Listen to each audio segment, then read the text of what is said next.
Data science free course day number 4 के अंदर आप सभी का स्वागत है। अभी तक अगर आपने डे 1 से लेके डे 3 तक के लेक्चर्स नहीं देखे हैं तो लिंक आपको वीडियो के डिस्क्रिप्शन में मिल जाएगा, जाके आप उन लेक्चर्स को देख सकते हैं।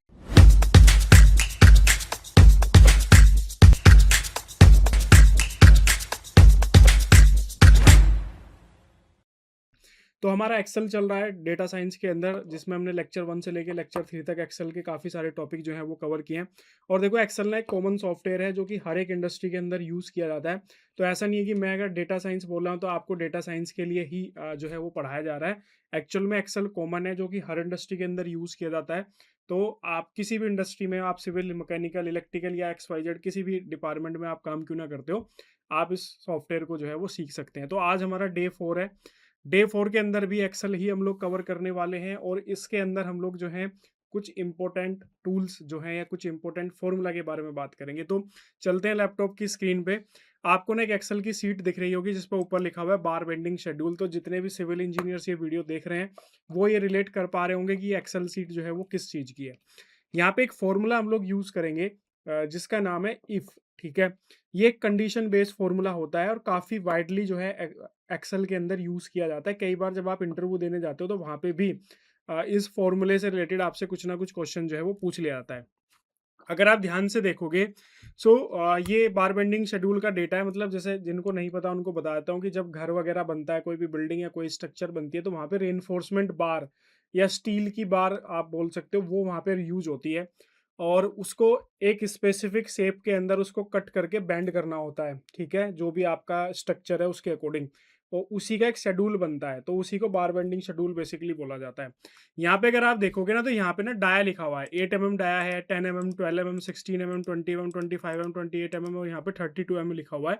इसके नीचे ना यहाँ पे इसकी कैलकुलेशंस लिखी हुई है। तो बेसिकली ये कैलकुलेशंस जो है ना, ये नंबर ऑफ बार, इसके अलावा इसकी कटिंग लेंथ और नंबर ऑफ सेट को मल्टीप्लाई करके ये कैलकुलेशन आई है। लेकिन यहाँ पे देखो, सबसे बड़ी बात क्या है, यहाँ पे आप देखो डाया ऑफ बार 12 लिखा हुआ है। तो जहाँ पे 12 लिखा हुआ है, कैलकुलेशन भी ऑटोमेटिकली 12 के पास ही आई हुई है। मैं इसको 16 कर देता हूँ, एंटर प्रेस करता हूँ, तो ऑटोमेटिकली कैलकुलेशन देखो कहाँ पे शिफ्ट हो चुकी है, 16 पे शिफ्ट हो चुकी है।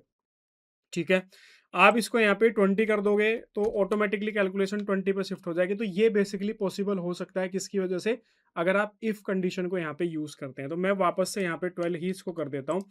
ये फॉर्मूला हम लोग यहाँ से हटाते हैं। हटाने के बाद मैं यहाँ पे आता हूँ और इक्वल टू लिखता हूँ। फॉर्मूला बार पे लिखते हैं इक्वल टू, मैंने यहाँ पे इफ लिखा है। यहाँ पे देखो इफ आ रहा है। इफ लिखने के बाद सबसे पहले लॉजिकल टेस्ट लिखेंगे। लॉजिकल टेस्ट के अंदर क्या होगा कि हमारा ये वाला डाया अगर इक्वल टू 8 है, ठीक है, मैंने 8 क्यों लिखा, क्योंकि हम 8 mm के नीचे कैलकुलेशन करें। अगर ये कंडीशन सेटिस्फाई हो जाती है तो हम इसको मल्टीप्लाई कर देंगे इसके साथ में, उसके बाद में मल्टीप्लाई कर देंगे इसके साथ में, उसके बाद कोमा देंगे और ब्रैकेट के अंदर जीरो। कोमा देने के बाद जीरो लिखेंगे, ब्रैकेट क्लोज कर देंगे। यहाँ पे देखो इसका थोड़ा सा कॉन्सेप्ट समझो। सबसे पहले ये कह रहा है कि लॉजिक क्या है आपका, हमने इसको एक लॉजिक दिया। अगर वो लॉजिक जो है करेक्ट हो जाता है, अगर वो लॉजिक करेक्ट है तो ये क्या करेगा, इन तीनों की मल्टीप्लिकेशन कर देगा। अगर ये लॉजिक फेल है तो यहाँ पे क्या प्रिंट कराएगा, ये जीरो प्रिंट कराएगा। मैंने एंटर प्रेस किया, यहाँ पे देखो क्या प्रिंट हुआ, जीरो प्रिंट हुआ। क्यों? क्योंकि हमारा जो लॉजिकल टेस्ट है वो फेल हो गया। क्योंकि यहाँ पे क्या लिखा हुआ है 12, और हमने क्या बोला है कि अगर ये इक्वल टू 8 होगा तो 12 तो 8 के बराबर है ही नहीं, इसलिए हमारी ये कंडीशन सेटिस्फाई नहीं हुई। तो इसने लास्ट वाली वैल्यू को यहाँ पे प्रिंट कर दिया। अगर आप इसके नीचे भी देखोगे ना, सबसे पहले लॉजिकल टेस्ट है, उसके बाद अगर आप देखोगे तो वैल्यू इफ ट्रू, अगर वैल्यू ट्रू हुई मतलब हमारा लॉजिकल टेस्ट पास हुआ तो ये वाली वैल्यू आएगी। अगर ये फेल हुई, इफ वैल्यू फेल्स, तो यहाँ पे जीरो प्रिंट करेगा। अब नेक्स्ट चलते हैं, नेक्स्ट वाले पे सिलेक्ट करते हैं, इक्वल टू लिखते हैं और फिर से यहाँ पे इफ लिखते हैं। उसके बाद में हम इसको सिलेक्ट करते हैं और ये इक्वल टू 10 कर देते हैं। उसके बाद कोमा लेते हैं, कोमा देने के बाद फिर से मल्टीप्लिकेशन करते हैं, this multiply by this multiply by this. उसके बाद कोमा, फिर से जीरो प्रिंट करेंगे, ब्रैकेट क्लोज, एंटर करेंगे। अब भी यहाँ पे देखो जीरो ही प्रिंट हुआ है। क्यों प्रिंट हुआ है? क्योंकि अभी भी मेरी कंडीशन सेटिस्फाई नहीं हो रही है, क्योंकि 10 जो है वो 12 के बराबर नहीं है, इसलिए कंडीशन मेरी सेटिस्फाई नहीं हुई। अब नेक्स्ट आते हैं, यहाँ पे इक्वल टू लिखते हैं और यहाँ पे इफ लिखते हैं। मैंने यहाँ पे इफ लिखा, अगर दिस इक्वल टू 12 है देन कोमा प्रेस करेंगे, this multiply by this multiply by this. ठीक है, comma zero, bracket close, enter press करोगे तो यहाँ पे देखो क्या आ गया, 184.32। अब जीरो यहाँ पे नहीं आया। क्यों नहीं आया? क्योंकि मेरी कंडीशन सेटिस्फाई हो चुकी है। मैंने यहाँ पे क्या लिखा था कि C10, ये पर्टिकुलर जो सेल है इसका नाम है C10, अगर ये 12 के बराबर हो जाती है, तो यहाँ पे देखो वैल्यू क्या लिखा हुआ है, यहाँ पे 12 ही लिखा हुआ है, तो मतलब C10 की वैल्यू 12 के बराबर हो गई है। तो कंडीशन क्या कर रहा है यहाँ पे, सेटिस्फाई कर रहा है। जैसे ये कंडीशन सेटिस्फाई करेगा तो ये इन तीनों की मल्टीप्लाई जो है वो यहाँ पे करके हमें रिजल्ट जो है वो शो करा देगा। अब देखो नेक्स्ट पे मैं जाके करता हूँ, मैंने यहाँ पे इक्वल टू लिखा और यहाँ पे इफ लिखा मैंने, ठीक है। इफ लिखने के बाद में मैं फिर दिस लिखता हूँ, इक्वल टू करता हूँ, अगर ये 16 के बराबर होगा तो this multiply by this comma 0 bracket close enter. अब देखो यहाँ पे 0 प्रिंट हो गया। तो आपको लॉजिक समझ में आ गया होगा कि ये बेसिकली किस तरीके से जो है वो काम करता है। इस तरीके से आप इसको यूज कर सकते हो। एक और चीज आपको ध्यान से बता दूं, ज्यादातर बच्चों के साथ दिक्कत क्या होती है कि वो, जैसे मैं इस पर्टिकुलर एक्सेल सीट पे ये फॉर्मूला यूज कर रहा हूँ, तो अगर आपके हाथ ये एक्सेल सीट लग जाती है, आपको ये एक्सेल सीट मिल जाती है, तो बच्चे क्या करेंगे, मतलब सेम इस पे वो फॉर्मूला अप्लाई कर लेंगे। लेकिन अगर कहीं कोई दूसरी कंडीशन या कोई दूसरी सिचुएशन बन गई, तो वहां पे वो जो है इसको यूटिलाइज नहीं कर पाते या फिर इसको यूज ही नहीं कर पाते हैं। ये काफी सारे बच्चों के साथ प्रॉब्लम आती है और मेरे पास रेगुलर मैसेजेस कॉल भी करते हैं कि सर आपने जो बताया वहां पे उस सीट में यूज करें तो हम कर पा रहे हैं, लेकिन दूसरी जगह पे कर रहे हैं तो नहीं कर पा रहे हैं। बेसिकली क्या होता है कि जब आप कॉन्सेप्ट को समझना नहीं चाहते या कॉन्सेप्ट को आप समझे बिना, ठीक है, कॉन्सेप्ट को समझे बिना स्टेप को फॉलो करके उसको रट लेते हो, तो यही प्रॉब्लम आती है। मैंने यहाँ पे आपको करके दिखाया, आपके दिमाग में फॉर्मूले का लॉजिक समझ नहीं आया होगा या लॉजिक पे आपने फोकस नहीं किया होगा। आपने फोकस किस चीज के ऊपर करा, आपने फोकस किया सिर्फ स्टेप के ऊपर, ठीक है। तो सेम एक्सेल सीट के अंदर अगर आप सेम स्टेप फॉलो कर रहे हो तो वो फॉर्मूला लग जाएगा। अदरवाइज क्या होगा, जैसे आप किसी दूसरी जगह पे जाओगे, वहां पे आप उसको लगाने की कोशिश करोगे तो आपसे नहीं लगेगा, और यही ज्यादातर लोग प्रॉब्लम जो है वो फेस करते हैं। इसीलिए मैंने यहाँ पे क्या बताया, यहाँ पे देखो क्या लिखा हुआ है। सबसे पहले लॉजिकल टेस्ट, ठीक है, किस वैल्यू के अगेंस्ट आप रिजल्ट चाह रहे हो, क्या आपका लॉजिक है, वो आपको लॉजिक यहाँ पे लगाना पड़ेगा। फिर अगर वो लॉजिक पास हो जाता है तो क्या रिजल्ट आपको प्रिंट कराना है, और अगर वो लॉजिक फेल होता है तो क्या रिजल्ट आपको प्रिंट कराना है। जब तक आपको ये समझ में नहीं आएगा तब तक आप इस फॉर्मूले को कहीं और जगह यूज नहीं कर पाओगे। इसलिए इस चीज का आपको यहाँ पे जो है ध्यान रखना है कि इसकी कैलकुलेशन जो है वो आपको किस तरीके से यहाँ पे करनी है। तो आई होप आपको ये समझ में आया होगा। कुछ और सीट है मेरे पास में, उस पे चलते हैं। जैसे कि ये वाली एक पर्टिकुलर सीट है, यहाँ पे देखो जैसे टोटल सेल है, मैं यहाँ पे क्या करता हूँ कि इक्वल टू करता हूँ इफ, ठीक है, अगर ये पर्टिकुलर जो वैल्यू है मेरी ग्रेटर देन इक्वल टू अगर 2000 है, तो मेरा यहाँ पे गुड प्रिंट होना चाहिए, ठीक है। अदरवाइज क्या प्रिंट होना चाहिए, बैड, ठीक है। अब यहाँ पे देखो एंटर प्रेस करेंगे तो यहाँ पे देखो गुड प्रिंट हुआ है, क्यों, मैंने क्या लिखा था, ग्रेटर देन इक्वल टू, तो ये वाली वैल्यू मेरी 2000 है, तो इक्वल टू तो 2000 है ही है, इसलिए गुड हुआ। नीचे अगर आप आओगे यहाँ पे देखो 750 है, ठीक है, 750 में अगर तुम देखोगे तो यहाँ पे क्या प्रिंट हो रहा है, यहाँ पे बैड प्रिंट हो रहा है, क्योंकि मैंने क्या बोला था कि अगर ये वैल्यू ग्रेटर देन 2000 है तो गुड प्रिंट होना चाहिए, अगर ये वैल्यू सेटिस्फाई नहीं होती है तो बैड प्रिंट होना चाहिए। फर्स्ट ऑप्शन में आप देखोगे कि कंडीशन सेटिस्फाई हो गई, ठीक है, क्योंकि वैल्यू 2000 थी। सेकंड कंडीशन के अंदर अगर तुम देखोगे तो वैल्यू 750 है जो कि लेस देन 2000 है, तो यहाँ पे कंडीशन सेटिस्फाई नहीं हुई, इसलिए इसने ये वाला ऑप्शन यहाँ पे जो है वो प्रिंट कराया है, ठीक है। अब इसके अंदर एक और चीज है, आप मल्टीपल ऑप्शंस भी दे सकते हो, आप इक्वल टू और इफ एस का एक फॉर्मूला होता है ये वाला, ठीक है, लेटेस्ट वर्जन के अंदर ही आपको मिलेगा, 2019 या उसके बाद के वर्जन, अब एग्जैक्ट मेरे को नहीं पता किस वर्जन से मिलता है, लेकिन लेटेस्ट वाले वर्जन से ही आपको ये ऑप्शन देखने के लिए मिलेगा। इसके अंदर क्या कर सकते हो ना कि आप मल्टीपल लॉजिक लगा सकते हो, जैसे कि मैंने लगाया कि अगर ये वाली वैल्यू, ठीक है, ग्रेटर देन 10,000 है, ठीक है, तो हमारी जो सेल है वो गुड जो है प्रिंट होना चाहिए, ठीक है। अब दूसरे लॉजिक पे आते हैं। अब देखो यहाँ पे दूसरा लॉजिक, अगर ये वाली वैल्यू ग्रेटर देन 5000 है, ठीक है, तो यहाँ पे एवरेज प्रिंट होना चाहिए, ठीक है। और अगर ये वाली वैल्यू लेस देन 5000 है, ठीक है, या लेस देन, इसको इक्वल टू कर लेते हैं यहाँ पे, नहीं तो 5000 वाली वैल्यू को कंसीडर ही नहीं करेगा, तो यहाँ पे बैड प्रिंट होना चाहिए इस तरीके से, ठीक है। अब एंटर क्लोज कर दो, तो यहाँ पे देखो क्या प्रिंट हुआ है, बैड प्रिंट हुआ है, क्योंकि ये वैल्यू मेरी क्या है, 2000 है जो कि लेस देन है 5000। अब आप देखो जैसे-जैसे नीचे की तरफ आओगे ना, आपको यहाँ पे ज़्यादातर केस के अंदर bad, bad, bad, bad print होगा। यहाँ पे अगर आप देखोगे तो यहाँ पे 15,000 सेल है, तो इसलिए यहाँ पे गुड जो है वो प्रिंट यहाँ पे हो गया है। ठीक है? ऐसे ही आप आओगे तो नीचे की तरफ अगर कोई भी वैल्यू, जैसे मेरी कोई वैल्यू मैं प्रिंट कराता हूँ यहाँ पे, जैसे कि मैं लिखता हूँ 7500 कर देता हूँ, तो ऑटोमेटिकली देखो यहाँ पे एवरेज प्रिंट हो गया है। तो आप इफ एल्स फॉर्मूले का यूज़ करके इस तरीके से मल्टीपल कंडीशन भी आप क्या कर सकते हो, अप्लाई कर सकते हो। आप देखो फॉर्मूले बहुत सारे हैं, यूज़ करना आपको आना चाहिए। डिफरेंट डिफरेंट कंडीशंस में डिफरेंट डिफरेंट चीज़ें जो है वो आपको अप्लाई करनी है। अब देखो अगर आप इस फॉर्मूले को भी ध्यान से देखो, या इस पर्टिकुलर कंडीशन के अंदर भी देखो, तो लॉजिक सेम है। ठीक है? लॉजिक क्या है, कि अगर ये ग्रेटर देन इक्वल टू है तो ये प्रिंट कराना है, ये इक्वल टू इतना है तो ये प्रिंट कराना है, ये इक्वल टू इतना है तो ये प्रिंट कराना है। यहाँ पे हम लोग क्या करा रहे थे, यहाँ पे हमारा डाई ऑफ बार को हम लोग मैच करा रहे थे, और यहाँ पे हम लोग जो है इसको, जो हमारी सेल है उसको हम यहाँ पे मैच कराने की कोशिश कर रहे थे। इस तरीके से चीज़ें जो है बेसिकली काम करती हैं। अब आपको देखो अलग अलग सीट पे मैंने इसको आपको अप्लाई करके दिखा दिया। आज के टाइम पे देखो सबसे आसान है, आप एआई का यूज़ कर सकते हो, आप चैट जीपीटी, जेमिनी, या फिर आप क्लोड, ग्रोक, जो भी आपके पास एआई टूल अवेलेबल है, वैसे सारे टूल्स बिगिनर्स लेवल पे फ्री अवेलेबल हैं, तो आप उनको यूज़ कर सकते हो। आप इनसे डेटा जनरेट करवा के और इनसे एग्जांपल ले सकते हो, कि आप इनसे बोलो कि भाई मुझे इफ़ कंडीशन की प्रैक्टिस करनी है, तो इफ़ कंडीशन के लिए मुझे कुछ डेटा जनरेट करके दो। साथ ही मुझे ये बताओ कि कहाँ-कहाँ पे या किस-किस पोर्शन पे वो इफ़ कंडीशन लगानी है और कैसे लगा सकता हूँ। वो आपको सब कुछ तैयार करके देगा, आप उसको देखो। 2, 4, 5 सीट में जब आप अलग-अलग सीक्वेंस देख के समझ जाओगे, तो आपको काफ़ी हद तक आइडिया हो जाएगा कि एक्चुअल में वो किस तरीके से जो है वो काम करते हैं। नेक्स्ट फ़ॉर्मूला डिस्कस करते हैं, और नेक्स्ट फ़ॉर्मूले के अंदर हम लोग वी लुकअप और हमारा जो एक्स लुकअप फ़ॉर्मूला होता है उसके बारे में बात करेंगे। तो यहाँ पे देखो मैंने कुछ रो में लिखा हुआ वैल्यू, डेट ऑफ परचेस है, स्टेट है, सिटी है, प्रोडक्ट है, क्वांटिटी है, प्राइस पर यूनिट है, टोटल सेल है। अगर यहाँ पे कुछ ऐसा हो जाए कि मैं यहाँ पे डेट ऑफ परचेस सिलेक्ट करूँ और उसके अकॉर्डिंग यहाँ पे city, state, city, product, quantity, price per unit, total sale भी मुझे यहाँ पे शो हो जाए, तो क्या ये पॉसिबल है? यस, ये बिल्कुल पॉसिबल है। आप इसको वी लुकअप या फिर एक्स लुकअप फॉर्मूले को यूज़ करके आप बड़े आसानी से कर सकते हैं। अब देखो यहाँ पे क्या कर रहे हैं, सबसे पहले तो मैं क्या करता हूँ, यहाँ पे ना एक ड्रॉप डाउन लिस्ट बना लेता हूँ।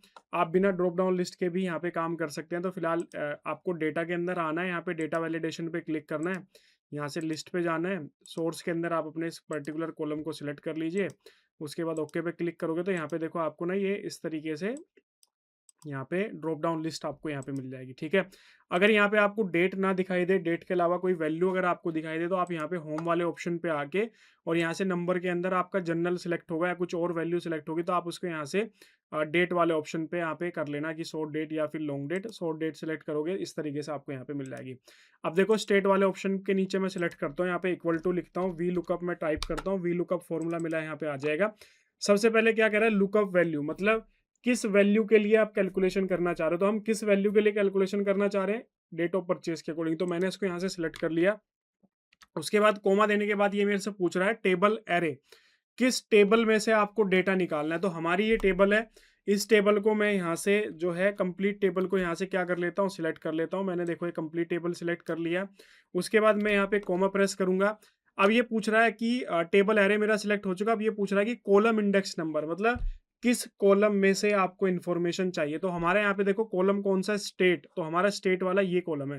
तो अब आपको ना नंबर इसका देना पड़ेगा। तो डेट ऑफ परचेस हमारा 1 नंबर हो गया, कस्टमर नेम 2 नंबर हो गया, स्टेट हमारा यहाँ पे 3 नंबर है, तो मैं यहाँ पे 3 टाइप करूंगा। उसके बाद कोमा देने के बाद में 2 ऑप्शन पूछेगा कि आपको बिल्कुल एग्जैक्ट मैच वाला रिजल्ट चाहिए या फिर अगर कोई अप्रोक्सीमेट वैल्यू है वो भी चल जाएगी। नहीं, हमने बोला कि नहीं, हमें तो भाई एग्जैक्ट मैच चाहिए। तो मैं यहाँ पे एग्जैक्ट मैच पे क्लिक करता हूँ, ब्रैकेट क्लोज करूंगा और यहाँ पे एंटर प्रेस करूंगा। तो आप देखो 1/10/2023 के सामने जो आपको स्टेट मिलेगी वो कर्नाटका मिलेगी।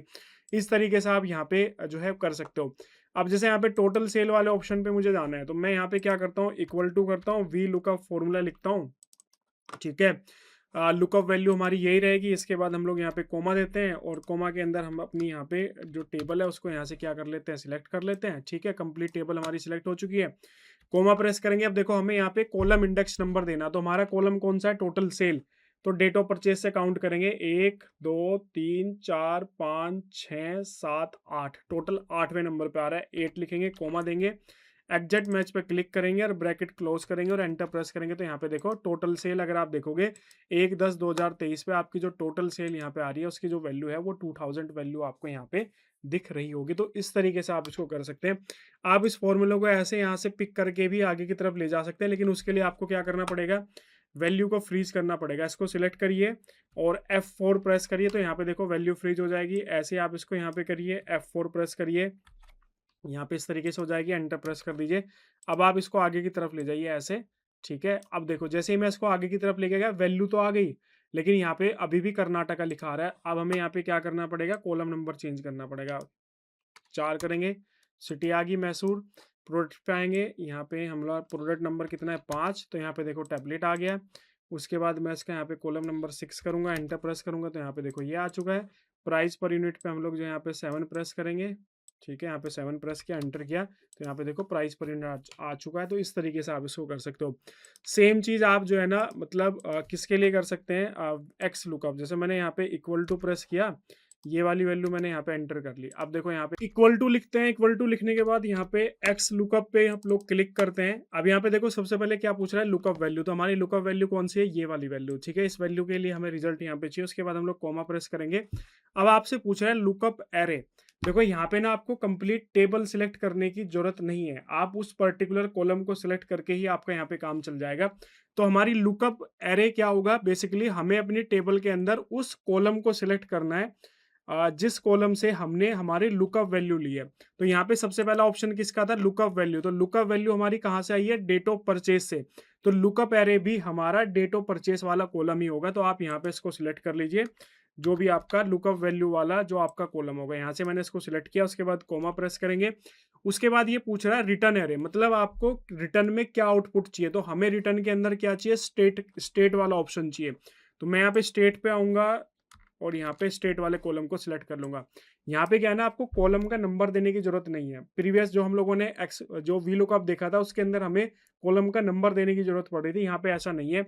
इसके बाद यहाँ पे कोमा, अब ये ना यहाँ पे एक और ऑप्शन आपको मिल जाता है कि जो वैल्यू आप सर्च कर रहे हैं, अगर वो वैल्यू एक्सेल को नहीं मिलती है तो क्या प्रिंट कराना है। आप इसको ब्लैंक भी छोड़ सकते हो, इस तरीके से आप स्पेस देके डबल इन्वर्टेड कोमा भी दे सकते हो, या फिर आप इसके अंदर कुछ वैल्यू भी टाइप कर सकते हो। जैसे कि मैं चाह रहा हूँ कि अगर मेरी वैल्यू ना मिले तो मैं यहाँ पे जो है नोट फाउंड जो है वो दिखाना चाह रहा हूँ। तो आप इस तरीके से नोट फाउंड भी कर सकते हैं। कोमा देने के बाद में एग्जैक्ट वही सारे ऑप्शन आएंगे कि आप अपनी एग्जैक्ट वैल्यू लेना चाह रहे हैं, या फिर जो है एग्जैक्ट मैच, या फिर नेक्स्ट सिमिलर आइटम होना चाहिए, या फिर जो है लार्जर आइटम होना चाहिए उससे, या फिर वाइल्ड कार्ड करेक्टर मैच। मतलब इस तरीके के ऑप्शंस आप ले सकते हो कि सिमिलर वैल्यू आपको चाहिए या फिर बिल्कुल एग्जैक्ट वैल्यू चाहिए। तो हम एग्जैक्ट ही यहाँ पे करेंगे।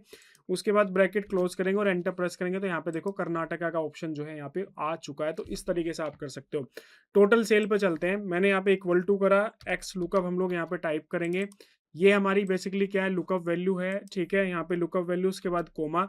लुकअप एरे हमारा कहाँ पे होगा, क्योंकि जो हमारी लुकअप वैल्यू होगी जिस कॉलम से, उसी कॉलम को हमें क्या करना है, यहाँ पे सिलेक्ट करना है। मैंने इसको सिलेक्ट किया, उसके बाद कोमा प्रेस करेंगे। उसके बाद नेक्स्ट है रिटर्न एरे। तो रिटर्न एरे हमारा क्या है, टोटल सेल। तो हम टोटल सेल वाले कॉलम को यहाँ पे क्या करेंगे, सिलेक्ट करेंगे। तो हमने यहाँ पे देखो टोटल सेल वाले कॉलम को सिलेक्ट किया।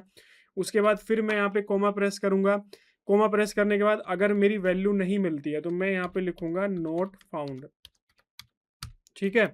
और अगर मेरी ये वैल्यू मिल जाती है तो आप यहाँ पे एग्जैक्ट मैच हमारी वैल्यू प्रिंट होना चाहिए। तो यहाँ पे देखो 2000 वैल्यू आ चुकी है।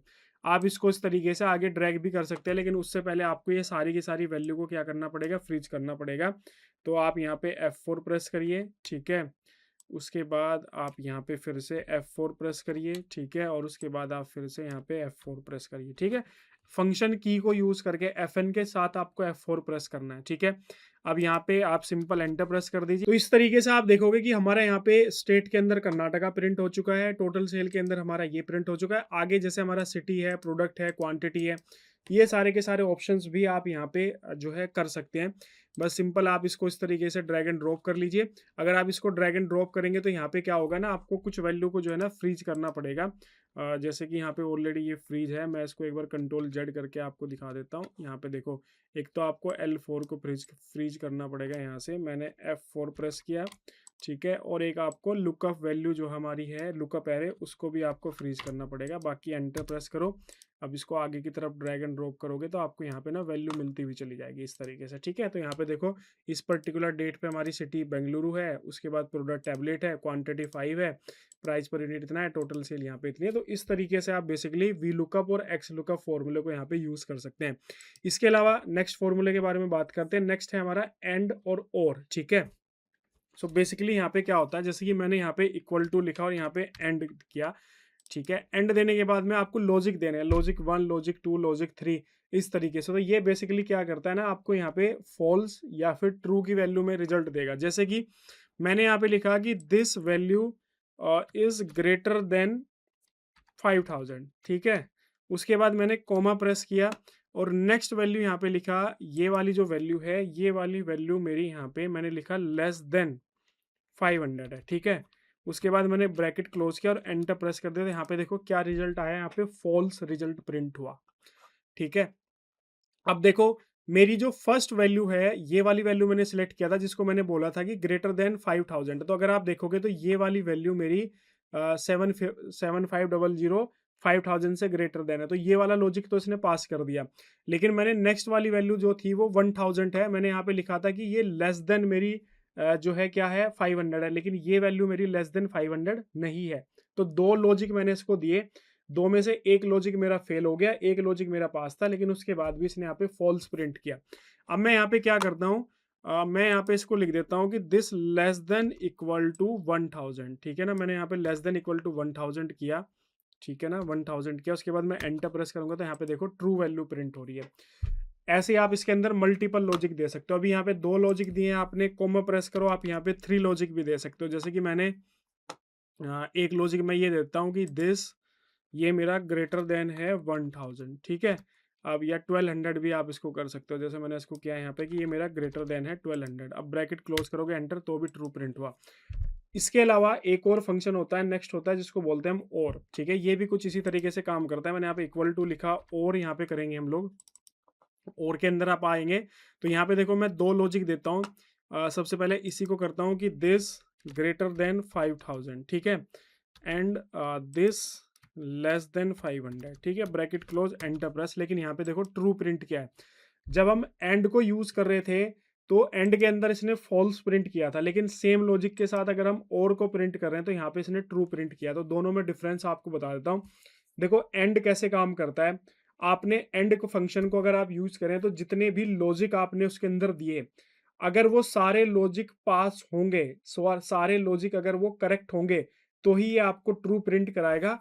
अगर एक भी लॉजिक फेल हो रहा है तो ये आपको फॉल्स प्रिंट करा देगा। मतलब मान लीजिए जैसे आपने 3 लॉजिक दिए, 3 में से 2 लॉजिक आपके करेक्ट है, एक लॉजिक आपका करेक्ट नहीं है, इनकरेक्ट है, तो ये क्या करेगा, रिटर्न के अंदर आपको जो आउटपुट देगा वो फॉल्स में देगा। और फंक्शन कैसे काम करता है कि मान लो आपने 3 लॉजिक दिए, 3 में से 2 लॉजिक आपके फेल हैं और एक लॉजिक भी अगर आपका पास है तो ये आपको क्या कर देगा, प्रिंट करा देगा ट्रू। जैसे अभी यहाँ पे देखो मैंने 2 लॉजिक दिए, एक लॉजिक हमारा फेल हो रहा है। अब यहाँ पे सिलेक्ट करते हैं दिस, ये मेरा इक्वल टू 1000 है, ठीक है। तो देखो अभी भी ट्रू यहाँ पे प्रिंट करा। मैंने यहाँ पे 3 लॉजिक दिए। पहला लॉजिक क्या था कि H7 ग्रेटर देन 5000, दूसरा लॉजिक था H8 ग्रेटर देन 500 और तीसरा लॉजिक था H9 लेस देन 1000। तो अगर तुम ध्यान से देखोगे तो 3 में से हमारे 2 लॉजिक फेल है, एक ही लॉजिक पास है। सिर्फ ये वाला फर्स्ट वाला जो लॉजिक है वही पास है, बाकी दोनों के लॉजिक हमारे फेल है। उसके बावजूद भी इसने हमें यहाँ पे रिटर्न के अंदर क्या दिया, ट्रू दिया। तो और का मतलब आप समझ गए कि आप जितने भी लॉजिक दे रहे हैं उसमें से अगर एक भी लॉजिक आपका करेक्ट है तो आप जो वैल्यू होगी आपकी वो ट्रू प्रिंट होएगी। एंड के अंदर क्या होता है कि आप जितने भी लॉजिक दे रहे हैं सारे के सारे लॉजिक आपके क्या होने चाहिए, करेक्ट होने चाहिए, तभी ये आपको ट्रू वैल्यू जो है प्रिंट करेगा। आप इसको इफ फंक्शन के साथ भी यूज कर सकते हो, जैसे मैंने यहाँ पे लिखा इफ, ठीक है। इफ के अंदर मैंने यहाँ पे एंड फंक्शन को यूज किया लॉजिकल टेस्ट के अंदर। अब एक ब्रैकेट स्टार्ट ऑलरेडी हो चुका है तो लॉजिक देते हैं। लॉजिक के अंदर हम लोग क्या करते हैं कि अगर ये ग्रेटर देन 1000 है, कोमा देने के बाद में दिस लेस देन अगर ये है 5000, ठीक है। सो ब्रैकेट क्लोज कोमा, यहाँ पे जो है एवरेज प्रिंट होना चाहिए, अदरवाइज यहाँ पे बैड प्रिंट होना चाहिए। ठीक है, अब देखो यहाँ पे एंटर प्रेस करेंगे तो यहाँ पे देखो एवरेज जो है वैल्यू मेरी यहाँ पे क्या हो रही है, यहाँ पे प्रिंट हो रही है, क्योंकि अगर आप इस पर्टिकुलर वैल्यू को देखोगे तो ये पर्टिकुलर वैल्यू मेरी दोनों कंडीशन को क्या कर रही है, यहाँ पे सेटिस्फाई कर रही है। ये वाली जो वैल्यू है 1250, ये ग्रेटर देन 1000 है, लेकिन लेस देन 5000 भी है ये वैल्यू। तो यहाँ पे देखो दोनों के दोनों कंडीशन सेटिस्फाई हुई, इसलिए इसने यहाँ पे एवरेज प्रिंट कराया। अब मैं इसको वैल्यू को ना चेंज कर देता हूँ, मैं इस वैल्यू को ना 6000 कर देता हूँ। मैंने यहाँ पे 6000 लिखा, एंटर प्रेस कर प्रिंट करेंगे तो यहाँ पे देखो बैड प्रिंट हो गया, क्योंकि ये वाली कंडीशन अब ये एक कंडीशन तो सेटिस्फाई हो रही है कि ग्रेटर देन 1000 है, लेकिन ये वाली कंडीशन यहाँ पे क्या हो रही है, डिससेटिस्फाई हो जा रही है, इसलिए इसने यहाँ पे जो है बैड को प्रिंट यहाँ पे करा। अब इसी को उठाते हैं यहाँ से, सेम इसी के बराबर में रख लेते हैं, यहाँ पे इसी फॉर्मूले को कॉपी करते हैं। अब मैं यहाँ पे देखो एंड को हटा के इसको जो है ना और कर देता हूँ, ठीक है, क्लियर। अब यहाँ पे देखो एंटर प्रेस करोगे तो एवरेज आ गया। तो डिफरेंस आपको समझ में आ गया एंड फंक्शन का और फंक्शन का, ये किस तरीके से जो है काम करता है। देखो जैसे इफ कंडीशन के अंदर है, मतलब अब हमने इसको एंड फंक्शन को यूज किया है। एक एग्जांपल के थ्रू समझाता हूँ। मान लो जैसे किसी स्टूडेंट का रिजल्ट हमें प्रिंट कराना है, ठीक है। अब कंडीशन हमारी क्या है कि बच्चे के जो टोटल परसेंटेज है वो 30 से अबो होनी चाहिए या 50 से अबो होने चाहिए। मान लो हमने क्राइटेरिया रखा कि उसी बच्चे को हम पास करेंगे जिसके 50% से अबो मार्क्स होंगे। तो टोटल मार्क्स जो है वो 50% से अबो होने चाहिए, पहली कंडीशन ये है। दूसरी कंडीशन यहाँ पे क्या है, दूसरी कंडीशन ये है कि बच्चा किसी भी जो इंडिविजुअल सब्जेक्ट हैं, किसी इंडिविजुअल सब्जेक्ट के अंदर भी उसके 50% से बिलो मार्क्स नहीं होने चाहिए। तो यहाँ पे हम लोग क्या करेंगे, इफ कंडीशन लगाएंगे। इफ कंडीशन के साथ साथ हम एंड फंक्शन का यूज करेंगे और मल्टीपल लॉजिक देंगे। लॉजिक क्या देंगे कि एक लॉजिक तो हम ये बनाएंगे कि टोटल मार्क्स जो है वो ग्रेटर देन 50% होने चाहिए। उसके बाद में फिर इंडिविजुअल सब्जेक्ट के, कि मैथ के ग्रेटर देन 50%, केमिस्ट्री के ग्रेटर देन 50%, इंग्लिश के 50%। तो ये कंडीशन हमने लगा दी। जब ये सारी की सारी कंडीशन सेटिस्फाई होएगी तो ही वहां पे रिजल्ट में उसका पास प्रिंट होएगा। अदरवाइज अगर कोई भी एक भी कंडीशन डिससेटिस्फाई होगी, मान लो बच्चे के टोटल मार्क्स तो 50% से अबो हैं, लेकिन साइंस के अंदर उसके 50% से लेस मार्क्स हैं, तो इस केस में क्या करेगा, वो जो एंड फंक्शन है इस केस के अंदर फॉल्स प्रिंट कराएगा और बच्चे का जो रिजल्ट होगा वो फेल में जो है वो प्रिंट हो जाएगा। तो इस तरीके से काम करता है। अब आपको ये मैंने लॉजिक समझाया कि यहाँ पे किस तरीके से हमने इसको अप्लाई किया। आप जो रिजल्ट वाला ऑप्शन है वहां पे आप इसको किस तरीके से अप्लाई कर सकते हो। तो देखो एक ही फॉर्मूला है, मल्टीपल जगह पे अलग अलग कंडीशन के हिसाब से आप उसको अप्लाई कर सकते हो। अब ये आपको देखना है कि आपको इसको किस तरीके से जो है वो अप्लाई करना है। बाकी इस वीडियो को यहीं पे क्लोज करते हैं। एक्सेल के अंदर हमारी ऑलमोस्ट ज़्यादातर चीज़ें जो है वो कवर हो चुकी हैं। एक वीडियो में और कवर कर दूंगा जिसके अंदर हम लोग जो है एआई का यूज़ कैसे किया जाता है एक्सेल के अंदर, उस टॉपिक पे बारे में बात कर लेंगे हम लोग, ताकि आपको जो है एआई का यूज़ करना भी आ जाए। क्योंकि आज के टाइम पे एआई के बिना सर्वाइवल नहीं है। आज के टाइम पे सारी कंपनियां एआई यूज़ कर रही हैं प्रोडक्टिविटी को इम्प्रूव करने के लिए, तो आपको एआई जो है वो काफ़ी अच्छे से आना चाहिए। इसलिए जितने भी टॉपिक कवर होते रहेंगे, जैसे एक्सेल कवर किया, लास्ट में उसका एआई का इम्प्लीमेंटेशन कैसे होता है वो डिस्कस कर लेंगे। आगे एसक्यूएल पढ़ेंगे, उसमें एआई का इम्प्लीमेंटेशन पढ़ लेंगे। ऐसे फिर पाइथन पढ़ेंगे, फिर जितने भी हम लोग जो नमपाई वगैरह ये सब चीज़ें पढ़ेंगे उसमें जैसे हम लोग एआई का इम्प्लीमेंटेशन जो है वो जरूर डिस्कस करेंगे। बाकी इस वीडियो से रिलेटेड कोई डाउट कन्फ्यूजन हो, कमेंट सेक्शन में कमेंट करना जरूर, मैं आपको रिप्लाई करूंगा। इसके अलावा प्रीवियस लेक्चर्स डे 1 से लेकर डे 3 तक के नहीं देखे हैं तो वो भी जाके देख लेना, क्योंकि कंटिन्यूअस सीरीज है। कंटिन्यूअस सीरीज में अगर आप सारे लेक्चर्स देखेंगे तो ही आपको बेनिफिट मिलेगा, अदरवाइज कोई बेनिफिट मिलने वाला नहीं है। और अगर आप पेड बैच ज्वाइन करना चाहते हैं तो लिंक वीडियो के डिस्क्रिप्शन में है, जाके आप जो हमारे पेड बैचेज हैं उनको भी आप ज्वाइन कर सकते हैं। ठीक है, वीडियो को यहीं पे क्लोज करते हैं। वीडियो को लाइक करना, शेयर करना, चैनल को सब्सक्राइब करना बिल्कुल भी मत भूलना। Okay, thank you.